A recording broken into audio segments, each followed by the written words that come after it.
Greetings, friends of liberty.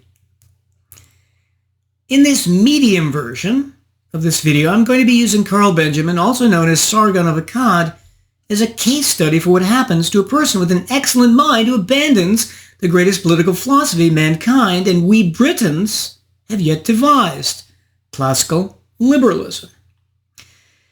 Now, in pointing out Carl's errors here, I'm not suggesting that he hasn't done great things in the past. He has.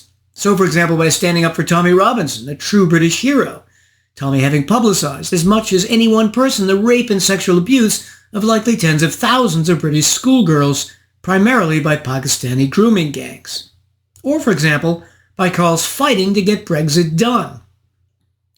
Neither am I suggesting that Carl isn't doing great things presently, as, for example, in his fight against two-tiered policing, the harms of hate speech laws, or the insane levels of UK taxation.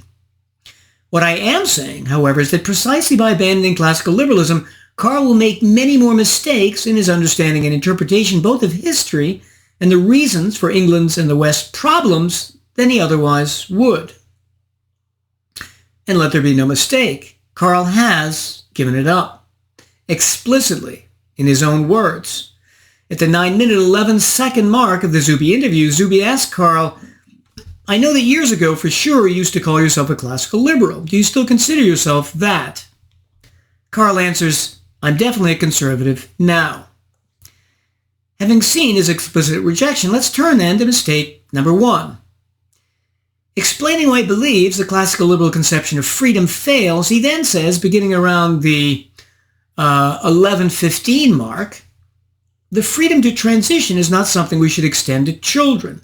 But according to the doctrine of liberalism, infringing on freedom is always bad. A normal person says there have to be practical limits, ergo classical liberalism fails. But is this true? No. Why? The reality is that the vast majority, 99+% of children, are supported by their parents or guardians and their income and property. So they, the parents, get to choose whether a child transitions. Secondly, if woke parents would consent to cutting off a child's breast, for example, they're engaging in the physical abuse of the child and its property rights, just like presently Muslim society sometimes does by cutting off girls' clitorises.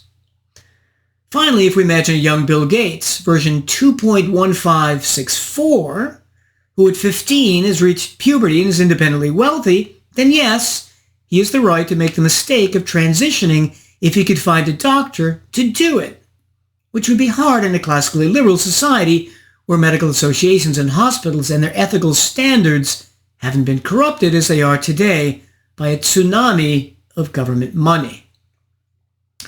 In conclusion, the fundamental mistake here made by Carl is disassociating the concept of freedom from the concept of property rights. Freedom is just the flip side of property, Carl. Mistake number two, the causes for Britain's growing indebtedness. At the 7:40 mark of the Zuby interview, Carl says, the Danes keep good stats on this, meaning on the economic productivity of incoming immigrants. And they found that certain immigrants are not net tax contributors, so they don't actually pay for themselves. We've brought in millions and millions of these people who are actually a burden economically to our country. And we keep bringing them in more and more and more. Unsurprisingly, we're sinking down and becoming poorer and poorer and poorer. We'll just bankrupt ourselves, shall we? This is Carl's major reason for why Britain is slowly going bankrupt. It's the immigrants. Note that he doesn't cite a percentage for how many immigrants are unproductive. 10%? 50? 80? But he implies that it's over 50%, or in total a net loss. But is he right?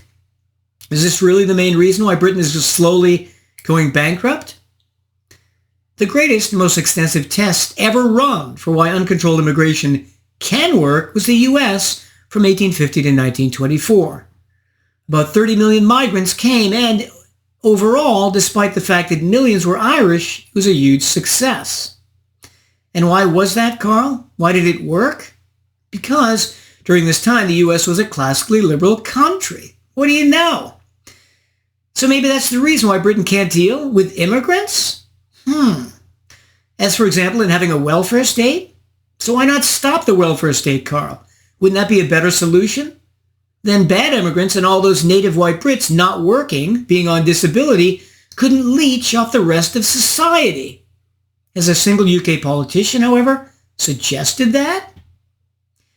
And the deeper reality is that England is now in many ways a quasi-socialistic country. As Margaret Thatcher said so well, the problem with socialism is that you eventually run out of other people's money.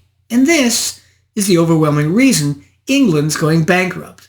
From its net zero energy policy, creating energy prices 3 or 4 times higher than the US, to its widespread transportation bottlenecks and boondoggles, like the 100 billion HS2 project, to the highly constipated land and real estate market, caused primarily by its nationalization in 1940 in the Town and Country Planning Act, to the expensive yet incompetent National Health Service, killing tens of thousands unnecessarily every year, to the very public and mediocre educational system, all these destructive results achieved by native white Brits over the last century.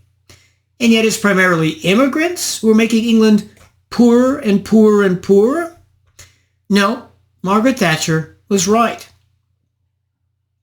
Mistake number 3, liberalism is Britain's heritage and the problem. At about 556, Karl says, the institutions of Britain are the same institutions from the British Empire. There was never a break between them and a new order. But the whole point, as I've just described, is that England's institutions have completely changed from the last 100 to 150 years to now, in healthcare, education, philanthropy, energy, transportation, the size of the administrative state, and, as Karl himself even says later, the constitutional changes effected by Prime Minister Tony Blair.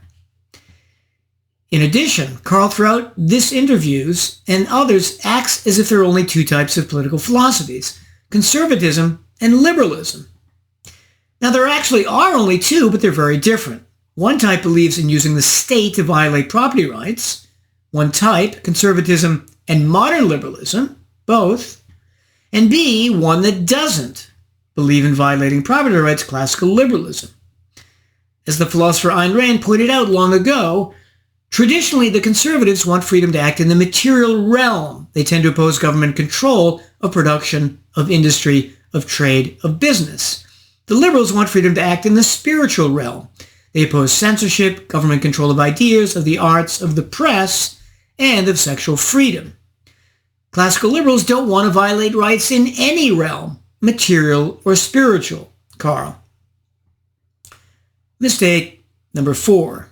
Language affects the things you can think. At the 1530 mark of the Zuby interview, Karl says, the language you use, there's differences in thought patterns between like the French, the Germans, and the English.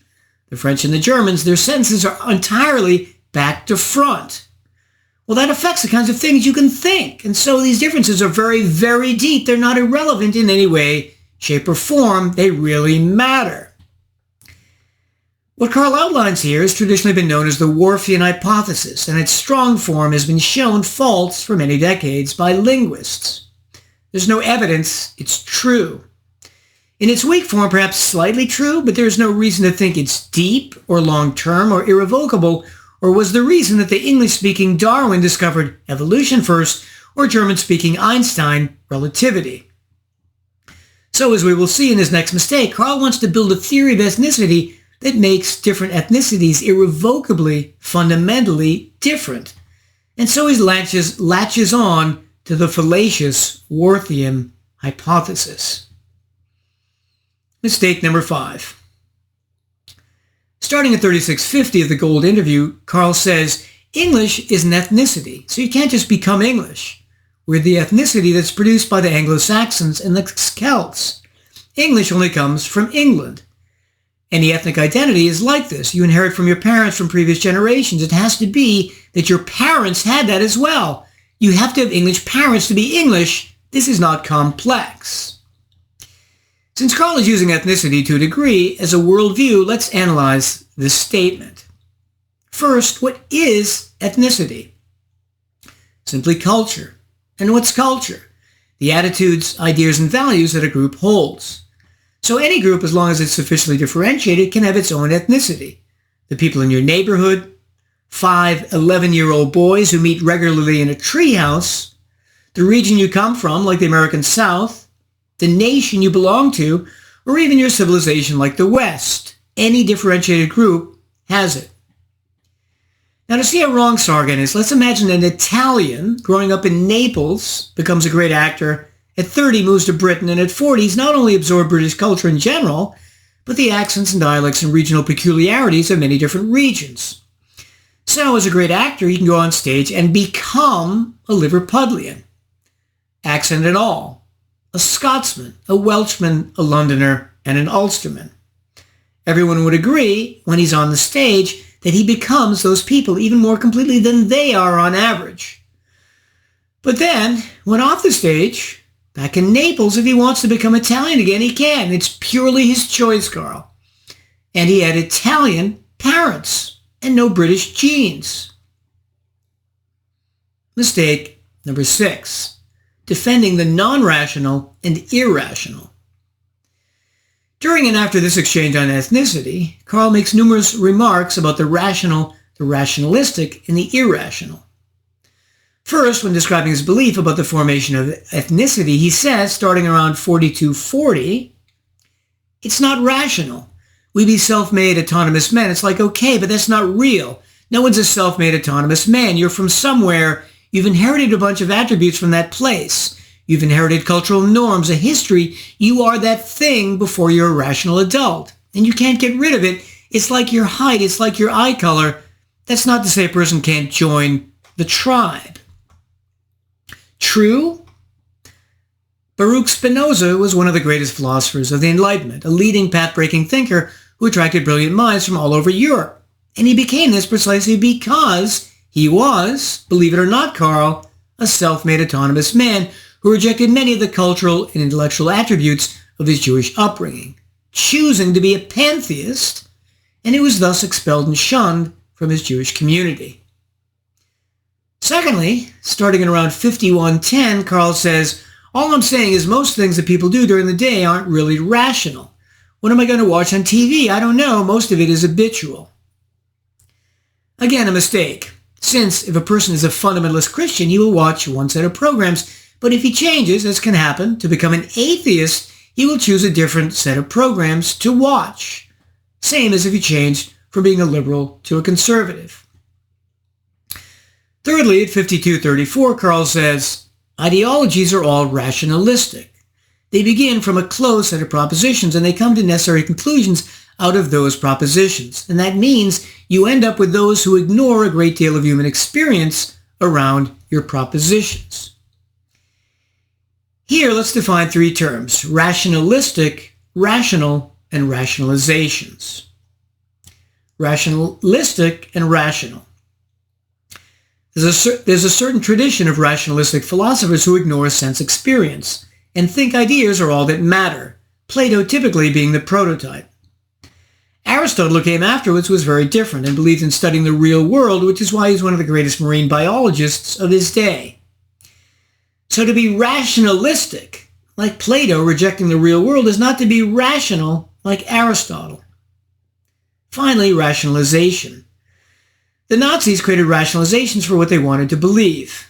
Nazi science was an exercise in confirmation bias, looking, for example, for reasons to be anti-Semitic. But Nazi rationalizations had nothing to do with actual science, reason, or being rational.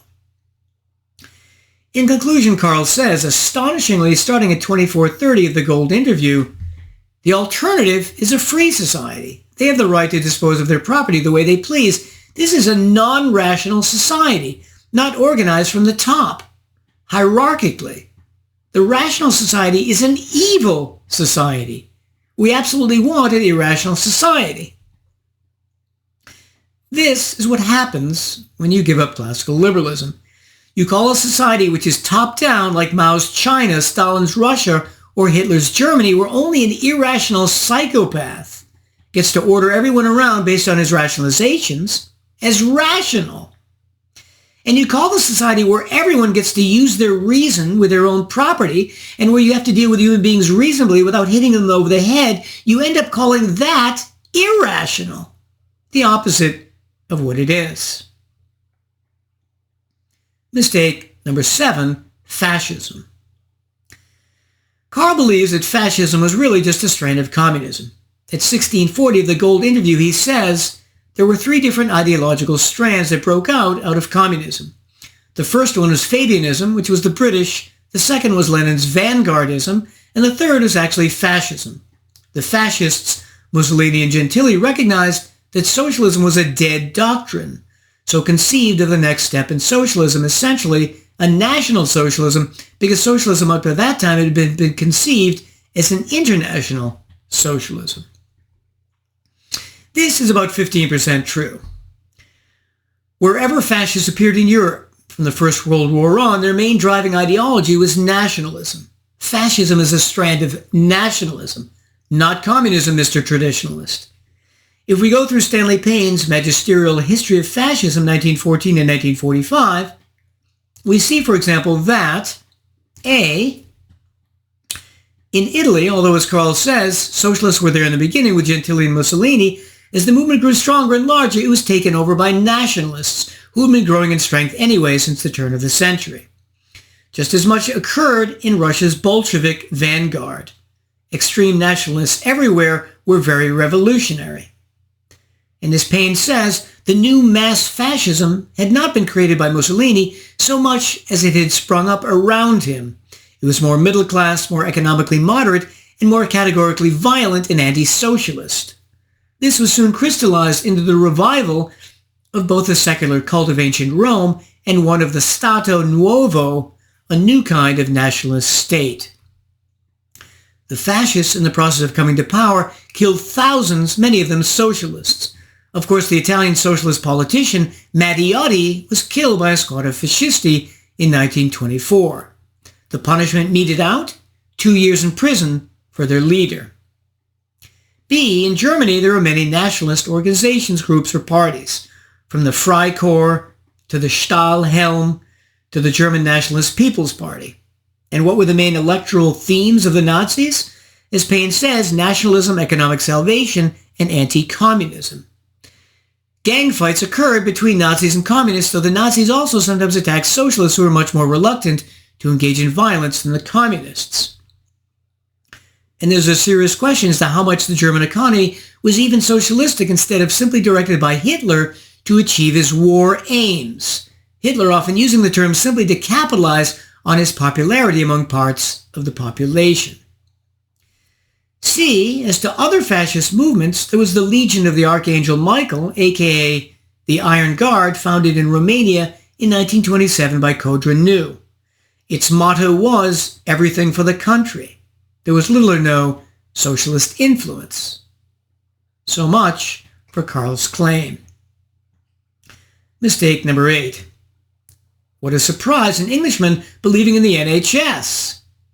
At 6:30 of the Zuby interview, focusing on immigrants again, he says, we're now providing an international healthcare service and not a national healthcare service. This is why the NHS is failing. There are 11 million people on the waiting list. No, I'm personally not against the NHS if it were restricted to people who were born in Britain. Note that since the NHS, created by British communist Aneurin Bevan, is socialism in medicine, what Karl is saying is that national socialism in medicine is better than international socialism. How about no socialism?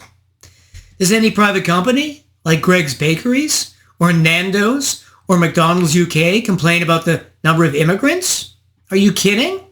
More immigrants means more customers, more profit. But the NHS, the more customers it has, the more bankrupt it goes, or patients it kills. That's medical socialism, Karl, deadly to all concerned. But what was British healthcare like before it was nationalized in 1948? It was one of the greatest in the world, discovering vaccines, anesthetic, antibiotics, antiseptics, and the cure for cholera. But after Bevan and the Labour Party got their hands on it, from world class to back of the class. If we read John Goodman's National Healthcare in Great Britain, published way back in 1980, before mass immigration, what do we find? Still large unnecessary waiting times and inefficiencies of all kinds. So, for example, since the NHS is free at the point of delivery, 28% of consultations were for such non-medical services like psychological counseling. Of the remaining 72% who actually sought treatment, in 43% of the cases, the doctor was unable to diagnose any definite illness. That's the consequences of free at the point of service. Any possible ache, you just head off to the doctor. It's free. Secondly, the system was chronically underfunded, so constantly underperforming. And why was that? Partly because, then like now, most of the increased funding went to hiring more useless administrators and for increasing doctors' and nurses' salaries. And what was the result of not having enough equipment even then? In 1976, up to 8,100 people needlessly died because the NHS refused to buy additional dialysis machines. Not for Pedro and Anita, but for John and Mary. White Brits killing white Brits. And if we fast forward 20 years later to James Bartholomew's The Welfare State We're In, which I reviewed here, published in 2002, also before much immigration, same story. Huge numbers of administrators, not enough doctors. So, for example, one anonymous doctor reported an estimated 35 managers meet fortnightly at Chelsea and Westminster Hospital to monitor the 4-hour trolley waits. Meanwhile, there's usually one casualty doctor at night. Screening for prostate cancer, virtually non-existent. And not because Igor and Maria from Albania were being screened instead. Mistake number 9, relationships. At about the 43:50 mark of the Zuby interview, Carl says, talking about life priorities, it should be relationships first, the way you treat your family, your friends, your neighbors. They are your relationships, and they are the most important thing about your life. The entire good of human life comes from the quality of your relationships. Is this true? Well, much as I hate to quote him, Freud, to the contrary, said it much better. Love and work and love, that's all there is. And going in a quite different direction, the novelist and philosopher Ayn Rand said, happiness is that state of consciousness which proceeds from the achievement of one's values. If a man values productive work, his happiness is the measure of his success in the service of his life. So I'm going with Sigmund and Ayn on this one. Productive work and happy relationships are both necessary for happiness. Dr. Benjamin notwithstanding. Finally, mistake number 10, the solution to problematic gender relations. Zuby starts talking about the state of male-female relationships and at the 1:16:20 mark says, young men are not happy. Young women are disillusioned and unhappy. You hear talk about a crisis of masculinity. Where do we even start with this, man? Carl replies, would you like an extreme solution to this? Ban birth control. That's what this requires. All of this is a product of birth control. I'm not saying we should ban birth control, but that's the only way all of this gets solved. If young men can have sex without any consequences, then what's the incentive to be in a relationship? Carl's response shows his obliviousness to all the other potential societal causes that can create happiness between the sexes. What a classical liberal, unlike a traditionalist like Carl, looks for is rights violations. So, for example, A, the West now, unlike for most of its history, is filled with public systems of education, K-12 through postgraduate. The result of that change is both the creation of many different types of ideologies in the universities that otherwise would never exist, widespread, hardcore man-hating feminism being one. And public education from K-12 to the unis spreads those ideologies to all its students, and through them, when they graduate, to other institutions. The whole corpus of ideas that boys and girls receive as they go through schools is thus changed from the ground up. B, as a result, everything downstream changes. One example being the legal system. Men are now treated much worse in no-fault divorce, where marriage is no longer treated as a contract, as it used to be, but as something either the parties can dissolve with no penalty. Same often with custody battles. C, in addition, kids are much more supervised and much less free to experience the world on their own than earlier generations. and thus they develop into different sets of men and women. Lenora Skenazy over at Reason magazine has fought this trend with her free-range kids movement. D. Finally, in general in society, government controls many more things than it used to, and this affects the moral climate in many ways. So in the old days, you could use a gun to protect your property and loved ones. Rioters thought twice about vandalizing your store. In many parts of the West, that's not allowed, and so the surly and violent get to intimidate the polite on public transportation and elsewhere in public. Again, when you add hundreds of effects like this up, from public transportation to hate speech laws which prevent dialogue, to affirmative action, privileging minorities and women in many institutions, then it changes the whole moral tone of society, and thus whether men and women treat each other more morally. So in conclusion, what does it mean to be British? It's a huge spectrum, all examples of which are legitimately British.